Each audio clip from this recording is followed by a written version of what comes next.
Morning everyone. So, well, this apparently is the vlog that everybody wants, calf tightness. I think there's two things to say about calf tightness.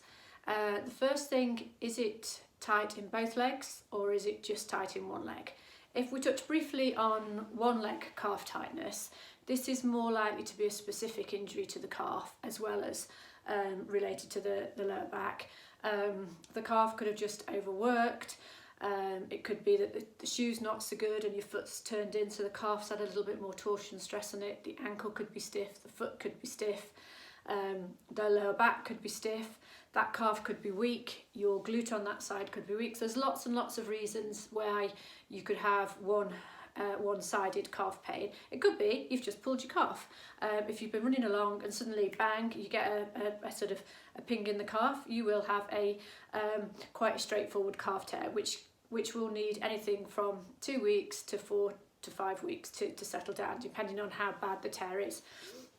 If it's an isolated calf tear, you normally get bleeding, and you can just do your usual rice, and then you can reload it as we've talked about previously. So it's fairly simple if you've actually got a calf tear to treat. You rest it and then you reload it. However, if we've got one leg tightness or two leg tightness that's not a tear, what do we know about it? The first thing we need to know is what's causing it. So why have I got these really tight calves? So first question is, are they weak? Okay, can they tolerate what you're asking them to do? So you can go through your simple calf raising program, and can you do, you know, sort of 3 lots of 20 one leg calf raises just on the flat?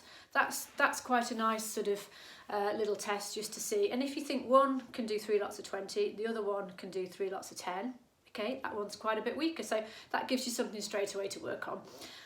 Is it that it's not just the main bulk of your calf that's tight? Is it that's weak? Is it the sort of soleus, so the muscle, the smaller muscle that comes down here below your gastroc? You've got your big gastroc there, and then below you've got your smaller soleus. Is it the soleus that's tight? If that's the case, then you try your calf raises with your knees bent. So you do your calf raises in this position, and you see, you know, can I do, you know, 20 on that foot? Or probably it's quite a bit harder on that one. So see if you can do the same on both legs. So that determines whether, first of all, one calf is weaker than the other. Okay, if they're both fine, right, it's not my calf strength. Oh, so what's going on? Why are my calves keep getting tight? And why can't I stretch them out? So if you can't stretch them out and they're not weak, then that's very likely to be telling you that the tightness is coming from somewhere else. Okay, and where else can it come from? So we're back to our little spine again, our friend here. Okay, so we've got all these vertebral bodies in the spine, and in between them we've got the discs, and then either side of them we've got all these yellow things, which are the nerves. Okay, now all these nerves from the 3 lower lumbar, 4, 5, S1, go down the back of the leg all the way down to the calf. Okay, now if you're spending all day at the moment sitting in this position, what's going to be happening? Your back's going to be stiffening up, your thoracic spine's going to be stiffening up, your dural tension is going to be pulled up, and it's going to be really tight coming from up here and down here, because the spine is in the same, the nerves in the spine is the one structure in the whole body that's continuous from the brain to the big toe. So if you're continuing in this bent position rather than being in that nice lumbar spine extended, instead of being in that nice position, if we're in that position all day, oh, can you imagine? Arms outstretched, that's another dural tension position. Can you imagine what that's doing to all these joints in our back? Okay, then we ask our body to extend and run, and it's like, oh, something's really stuck and tight, and you can't put your finger on it what it is. But what you're feeling is the nerves then being, the nerves that supply the calves actually being a bit tethered, but they're tethered higher up. Okay, so what can we do about it? So, well, first of all, we can look after our back, right? I have done a video on working from home, but you know, you've got to just think about your posture, okay? When you're working, you don't want to be in this forward bend position, right? You can put a cushion behind your back, and you can be in that nice position. Don't be in that bent overstretched position. sit up, right, pillow behind your back and move your computer to you. Pop it on a slope, okay? So you're upright, so your thoracic spine isn't bent over. That's the first thing for prevention. If you can prevent that happening, that's massive, because obviously at the moment I've had loads of people saying calf tightness, and lots of people are working from home, so their whole home environment is different. So try and sort out your workstation, okay? Done that, and then it's like, right, okay, what's my thoracic spine like? Is it rotating? Oh, it's not doing a lot, is it, up here? Okay, let's do a little bit of stretching to just release my thoracic spine. Now, if you go back to the stretching video, I've got lots of stretches in there. You know, you can go down into the sort of, these sort of stretches. You can get your cat stretch going. And then, you know, you can go up into a sort of a downward dog. You know, there's lots of stretches and mobilisations you can do for your thoracic spine, okay? You can get your foam roller out and you can just roll her into extension, another really nice one. So pay a little bit of attention to your thoracic spine, okay? If that isn't moving, when you try and run, your rotation needs to come from somewhere else. So really, when you run, you want a nice relaxed thoracic spine, because that's where all your rotation comes from. Each thoracic vertebra has got about 16 degrees of rotation. Each lumbar vertebra has probably got a couple of degrees of rotation. If you've got nothing going on up here and you're trying to ask your lower back to rotate, it's another reason why those discs just become a little bit inflamed, because you're constantly twisting on them, and actually we don't want that twist down there. We want that twist to be coming from up here. We want nice stability down here, okay? So that's another reason why we need to look after our thoracic spine. Keep it mobile, keep it just nice and loose. It's really, really important.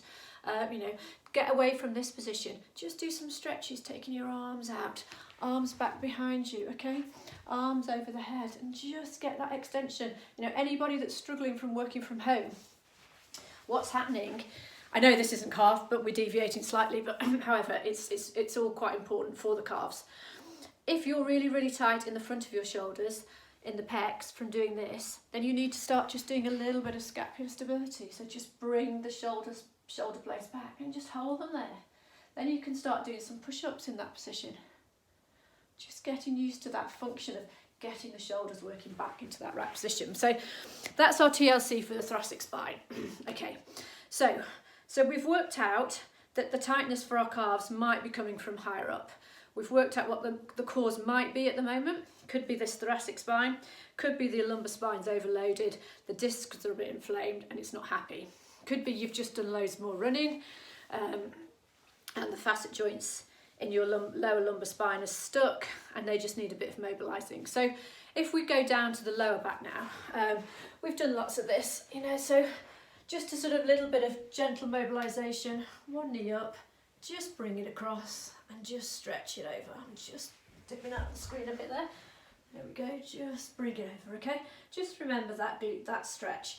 Then you can go in and you can do a glute stretch and you think, right, okay, let's just see what that's like. Because again, the sciatic nerve comes down through the glute, down to the calf, and just think, okay, let's loosen that up a bit. And then we want to see what's going on in those calves. So put your leg in the air, just hold it behind and just move that foot up and down. Now I'm okay at the moment, I haven't got too much dural tension, but as you do that, if you feel it in your calves and you feel really tight behind your leg, then you can sort of start to think, yeah, some of that's coming from my upper back. And then you do that side, you just think, yeah. So what you're doing is you're mobilising the nerve that comes from your lower back a bit, okay? And just seeing what it feels like.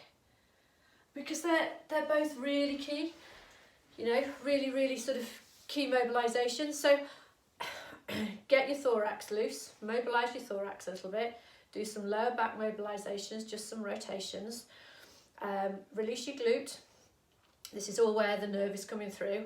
Do some nerve mobilisations for your calf. Okay, so we're still looking at the release phase, and if you've done all those mobilisations, then you can go on to your calf stretches. Okay, now I probably don't really need to show you how to stretch your calf, but you know, we've got 3 calf stretches.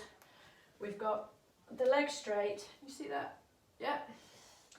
We've got the knee bent, and then we've got the toes on the wall with the knee bent, okay? 3 layers of your calf, and you need to stretch all those. So that's fine. We've looked at releasing everything that's going down to the lumbar spine, but the next phase is if my calf isn't weak, why is it getting tight? Okay, if your calf's not weak, but your calf could be overworking. Okay, so this is a slightly different scenario to the tightness from the lower back. We've got the nervy tightness, and then we've got the tightness, the fact that the calf could be overworking. Because if your core's not working, so if this area isn't working, then what's going to happen? As you push off and extend, if your glutes aren't working, your calf's got to do it, right? We don't want that calf doing all that extra work. We want the glutes and the pelvis and the core to do that work, to keep you stable. So the calves are nice and free just to do the work that we want them to do. We don't want loads and loads of extra work and stability work in the calves. Okay, so you go back then to your glute loading. You'll be able to find a video on glute and hamstring loading, get your lower back working, get your core working, and just think, oh gosh, it really isn't working, is it? If you try your sort of one leg bridge and going onto your toes, and if that calf is burning and really it's really overworking, and there's nothing, you don't feel anything going on up here, you can start thinking, yeah, that's it, she's right, you know, my glutes aren't working, my core's not working, my calf's overworking. So go back to that and have a little think about that one. And then I've done a separate talk on sort of calf loading. So with your calf loading, obviously, if one side or both sides are weak and you work out just the calves, then you've got to make sure that you get them strong enough to be functional for what you want them to do, okay, which is run. So it's no point just doing single leg calf raises on the ground and expect to be able to sprint out there. Think about the function of what you're doing when you're running. Okay, we're bounding and we're springing. Okay, so you need to just be able to sort of think about that and think, right, okay, yeah, okay, I'll do my single leg calf raises on the flat, then I'll do my ones on the step. Okay, but what do I need to do after that? I actually need to start bringing in some jumps and hops. And if you remember, this is why we've got our little square on the ground. And you can do some, first of all, two-legged jumps, forwards, backwards, side to side, diagonal, and then you can bring in your hops, forwards, backwards, side to side, diagonal. I've talked about all these things already, so I just wanted to bring it all together to just give you the whole picture of calf tightness, that from my point of view, this is my understanding of it, in a simplified form to allow you to be able to help yourselves, okay? This is about helping you to take control. So first of all, think about what's causing it. Do check your shoes, because if you've lost all your cushioning and your support, then you know that's quite an easy solution. Loads of people sort of say, oh, my calves are really tight or my shins were tight. Put new shoes on, bingo, sorts out the problem. So that's your sort of first obvious one. Look at your mileage. Have you increased your mileage? Have you suddenly added too much speed? If you've added speed and you can't hop, it's going to be causing problems, isn't it? Okay, so think about what you've actually done. Then think about internally, am I stiff higher up in my thoracic spine, in my lumbar spine? Durally, am I tight? Are my nerves tight? Once you've done that, then think, right, how can I work it? Am I weak? Am I weak in my calves? Am I weak in one calf? Am I weak in my core? And what area do I need to focus on to strengthen up at? Okay, so I hope that makes sense, and I hope that helps those with calf tightness a little bit. It's as much as anything, if you can understand what's causing the calf tightness, then you can do something about it. If you're just trying to stretch your calves willy-nilly and that isn't the cause of it, you're never going to release them. Okay, that's it, folks. Hopefully you'll find this. I've got a new channel now, Sarah Connor's Physiotherapy, on Facebook, so I'm going to post it on there, and hopefully you'll all find it. Okay, cheers.